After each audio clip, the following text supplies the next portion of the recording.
Test cricket সবারই একটা স্বপ্ন থাকে খেলা, তো সেটার জন্য সিলেকশন হতে পারে অবশ্যই ভালো লাগছে। যেটা কখনো আগে করতে পারিনি এজ এ টিম, এটা করার চেষ্টা থাকবে। প্রিপারেশন আছে, দুই ফরম্যাটের জন্যই প্রিপারেশন রাখছি। হ্যাঁ, রাজা তো অনেক ভালো বলার। আমার মনে হয় যে রেড বল ক্রিকেটের জন্য খুবই থ্রেড হতে পারে সামনের দিনগুলো। অবশ্যই ভালো একটা ফিলিং আমি মনে করি যে টেস্ট ক্রিকেট সবারই একটা স্বপ্ন থাকে খেলা, তো সেটার জন্য সিলেকশন হতে পারে অবশ্যই ভালো লাগছে। আর ফার্স্ট ক্লাস আমি 2017 সাল থেকে খেলতেছি, আলহামদুলিল্লাহ ভালো করার চেষ্টা করি সবসময়, যে ফরম্যাটই হোক ডোমেস্টিক, তো এরকম প্রসেসই আগে আর কি। যদি ম্যাচ পান, কারণ এখানে আমি জানি যে সবাই তো আছে ভালো করেছে পাকিস্তানে, আপনি পেসারের জায়গায় আপনাকে নেওয়া আছেন একটা এক্সট্রা ব্যাটসম্যান হিসেবে, যদি চান্সটা আসে বিগ একটা চ্যালেঞ্জ থাকবে আমার সামনে, ওদের বোলিং লাইন আপ তো আপনি জানেন বিশ্ব সেরা, তো সেই চ্যালেঞ্জটা নেওয়ার মতো যাকে প্রস্তুত আছে কিনা? হ্যাঁ, অবশ্যই। দেখেন, সিলেকশন যেহেতু হয়েছে, ওনারা প্রিপেয়ার মনে করেছেন বলে আমাকে সিলেকশন করেছেন, তো এখন আমার দায়িত্ব যে আমি আমার বেস্ট পারফরমেন্সটা করব। তো তাদেরকে নিয়ে অবশ্যই পরিকল্পনা চলতেছে, যারা যারাই খেলবে, তো নিজের প্ল্যান অনুযায়ী খেলার চেষ্টা করবো। হ্যাঁ, অবশ্যই চ্যালেঞ্জ থাকবে, বাট এই চ্যালেঞ্জের মধ্যে যদি রান করা যায় আমার মনে হয় অনেক ভালো কিছু হবে। যাকে ড্রিমস কাম ট্রু বলা হয়, যে সাদা পোশাকের আভিজাত্যের ক্রিকেট, মানে কিভাবে আসলে যখন শুনলেন নিশ্চয়ই ভালো লাগা একটা কাজ করেছে। বাংলাদেশের মানে প্রেক্ষাপটে টেস্টের একটু কালচারটা চেঞ্জ হচ্ছে কি?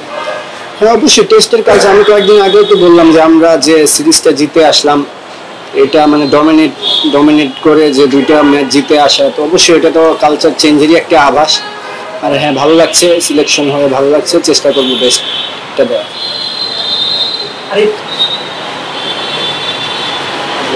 আপনি যদি ফর্ম্যাট যদি বলেন, অনেকেই টেস্টের যে আলাদা খেলি করে আপনি বলেন সাথে খেলছেন, আপনার মনে হয় যে ইন্ডিয়াতে বাংলাদেশ দল যাচ্ছে বা এর আগে ভালো স্মৃতি নেই, পাকিস্তান ভালো করেছে, আপনার এক্সপিরিয়েন্স এবং আপনার ফিলিংটা কি বলে যে এবার সম্ভব সেখানে জয় পাওয়া বা 5 দিনে কমপ্লিট করা?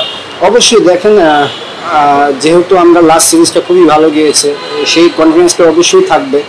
আমার কাছে মনে হয় যে এই বছর আমাদের চেষ্টা থাকবে যে আমরা যেন মানে যেটা কখনো আগে করতে পারিনি এজ এ টিম, এটা করার চেষ্টা থাকবে। ওদের চ্যালেঞ্জটা মানে আশ্বিন আছে, কুলদীপ আছে, ভুবনেশ্বর আছে, সিরাজ আছে, মানে ভালো বোলিং লাইন, বুমরাহ আছে। সেই দিক থেকে কি মনে হয় যে ওদের বোলিং লাইন আপটাই আমাদের বেশি চ্যালেঞ্জ হবে, নাকি সব দিক দিয়ে চ্যালেঞ্জ থাকছে? চ্যালেঞ্জ তো সব দিক দিয়েই থাকবে, তাদের ব্যাটিং লাইন আপ তো অনেক ভালো। দেখেন, আমরা যদি অ্যাজ এ ব্যাটিং ইউনিট ভালো করতে পারি, দেখেন আমরা আমাদের লাস্ট দুইটা টেস্টে দেখেন আমরা সব কিছুতেই ভালো করেছি, বিশেষ করে ব্যাটিংটা কিন্তু ভালো ছিল। আমরা স্ট্রাগল করি ব্যাটিং যখন খারাপ হয় তখনই আমরা ম্যাচগুলো লুজ করে ফেলি। বলাররা ম্যাক্সিমাম টাইম সাপোর্ট করে। ব্যাটিংটা যদি আমরা ভালো করতে পারি তো এটা আমাদের জন্য খুবই ভালো হবে।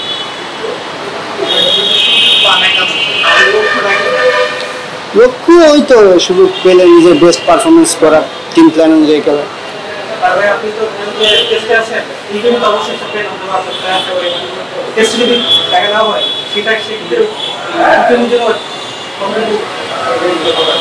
প্রথমে আমি টি-20 টিমের প্র্যাকটিস ছিলাম, তারপরে তো ফরম্যাট আলাদা হলো, তো প্রিপারেশন আছে, দুই ফরম্যাটের জন্যই প্রিপারেশন রাখছি। তো এখন শুধু মাইন্ডসেটটা চেঞ্জ করতে হবে ফরম্যাট অনুযায়ী।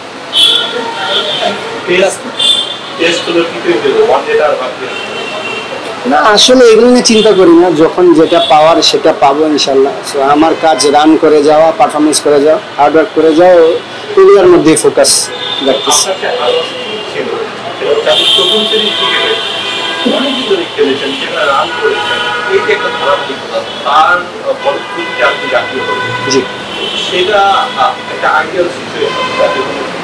জি জি, দেখেন ফার্স্ট ক্লাস ক্রিকেট খুবই ইম্পর্টেন্ট আমাদের জন্য।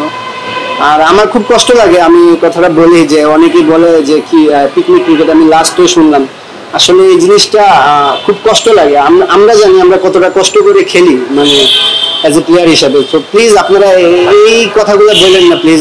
আমি এই কথাটা আমি খুব দুঃখ পাই আসলে। আমি 2017 সাল থেকে খেলি ফার্স্ট ক্লাস ক্রিকেটে, আমি জানি আমার কতটা কষ্ট হয়, এক একটা রান করতে আমার কতটা কষ্ট হয়েছে। সো সবার কাছে রিকোয়েস্ট থাকবে যে আমরা অনেক অ্যাজ এ প্লেয়ার হিসেবে আমরা সবাই অনেক কষ্ট করি। সো আরও কষ্ট করবো ইনশাল্লাহ। আমাদের ফার্স্ট ক্লাস ক্রিকেটটা দিনকে দিন উন্নত হচ্ছে, আরও হবে।